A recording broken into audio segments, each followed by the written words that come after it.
Pomeranian na aggressive. Ang problema ni Miss Rose V na katindig. Sabi niya, Doc, ask ko lang po, Pomeranian po ako, 1.5 years old. Naging aggressive po siya. Lahat po kami ay nakagat na. Bakit po kaya siya nagkaganon? Thank you. So, ang mga Pomeranians po guys ay very cute dogs, no? Kung nakakita kayo ng Pomeranian, wala akong picture dito ng Pomeranian, pero meron akong Pomsky o Pomspitz na model namin sa Super Dog Shampoo. Ayan, aso ko yan.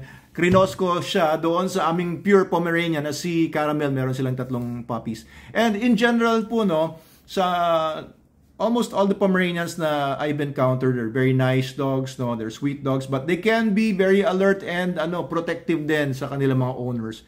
Meron siguro ilang mga aggressives kasi ano naman sila they belong to the Spitz family. Alam niyo yung mga Spitz dogs ay meron sila talagang tendency to be protective of their family, maingay na aso, pero not all, no, iba-iba rin talaga ang temperament ng bawat aso. Whether they belong to a particular breed na supposedly nagko-conform sila sa isang breed standard. So ang nangyari sa aso po ninyo, ma'am, ay 1-year-old pataas na, lumalabas na talaga yung totoong ugali ng mga dogs pagka ganyan. Ibig sabihin, mga na sila, mature na sila because they're adults, and lumabas na yung mga secondary sexual characteristics nila, yung hormones nila, hinug na kumbaga. And yan, usually yung mga dogs din namin, kahit sa Manalo Canine, ay lumalabas na yung totoong aggression nila kapag ganyan na yung age, 1 year pataas. Although may mga dogs na maliit pa lang, lumalabas na kaagad yung aggression. Ang misconception ng iba, Manalo Canine, dahil we are involved in canine security, we provide dogs to the security organizations nationwide, pati internationally, mga military, police, and mga security organizations. But we also train small dogs like Pomeranians, Chihuahua, Shih Tzus, etc. So, ang nakikita po namin, ang naging problema kasi, mga tao, akala nila dahil maliliit yung aso nila, ay parang dapat wala talagang ganung masamang ugali. Pero sometimes it's not true, no? Meron kaming Shih Tzu doon sa Manalo Canine, si Tokyo, ay tapang noon, dami nang nakagat noon. Of course, maliit lang siya, kaya maliit lang yung kagat niya. And yung mga dog owners, kahit na may mga small dogs, meron sila talagang na-encounter na meron talaga mga dogs na naging aggressive. So, I suggest po, ipatrain niyo po yung aso ninyo kasi it's a young dog. And yung next 8-10 years ng buhay niya, kung siya ay magiging healthy at mabubuhay ng matagal, of course, kapag pinakain nyo ng super dog nutrition, ayan, mas maging healthy siya at mas mahaba ang buhay. And 1 meal a day lang po dapat pinapakain nyo pagka 1 year pataas. Ay, magdedepende ngayon yung future niya and future ninyo, pamilya ninyo at siya, sa gagawin nyo ngayong mga hakbang. Ipatrain nyo po siya.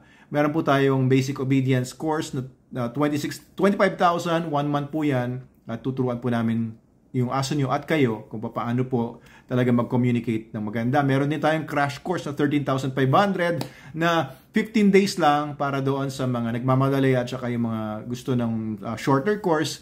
Ayan, 13,500 po yung crash course. If you want to have your dog trained, message lang po kayo sa baba, comment below, or mag-message po kayo sa amin sa Facebook or dito sa TikTok or kahit saan po. Basta Meta Animals mga channels.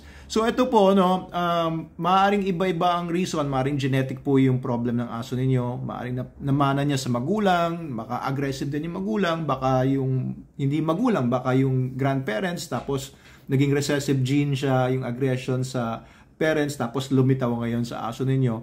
So maganda talaga kapag bibili kayo ng aso, tignan niyo muna yung parents kung if you like the parents' temperament, and demeanor and yung overall health and itsura, then you're more likely to buy a puppy that will grow up to be the same, di ba? Pero pagka may problem ang mga magulang, ay you're probably going to have the same problems sa dog mo in the future. Puppy pa lang siya ngayon, hindi mo makikita lahat yan.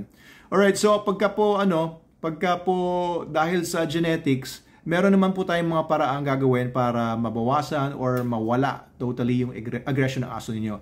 Of course, magdedepende niya later on sa inyo kung paano nyo siya i-handle. May mga dogs naman po na mga Pomeranians, usually nagiging aggressive sila because of fear. Maaring na-traumatize sila, natapakan sila dahil ang liliit nila, ang kukulit nila, minsan natatapakan. Or alam niyo yun, merong ibang nangyaring hindi maganda sa buhay nila. Kaya aggressive na sila because of the fear, may fear aggression na tinatawag.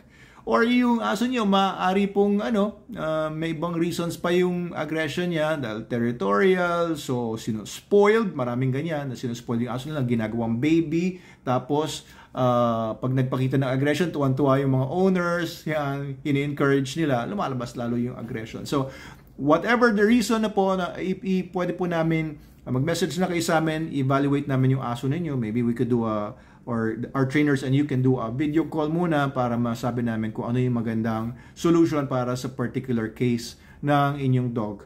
Pero one thing's for sure, nagawa niyo na po ng paraan ngayon yan dahil nasa pa rin siya, kumbaga maturing stage pa lang siya, up to mga 2 years old siya. Gawa niyo na po ng paraan para ma-enjoy niyo po talaga yung aso niyo. Yan po talaga re-recommend ko sa lahat ng mga dog owners. Have your dog trained kung wala kayong time, or kayo mismo learn about how to train your dog para po maging maganda yung relationship nyo, because these are different species yung mga aso, kaya kahit baby nyo pa yan, dinadamitan nyo, whatever, these are still descendants of wolves. Mga wolf yan. They're the same species as wolves. Nag-mutate lang. Pinaliit lang ng pinaliit yung mga Pomeranian because of human desire for having small toy dogs. Pero talaga, ang kanilang spirit, ang kanilang genetics, they're the same dogs. They're the same animals as wolves. Okay, so kaya pakainin nyo ng SDN, as I said nga. Okay, so yun po yung sagot ko po sa tanong nyo, Ms. Rosa, na nakatulong, and gawan nyo na po ng action yan.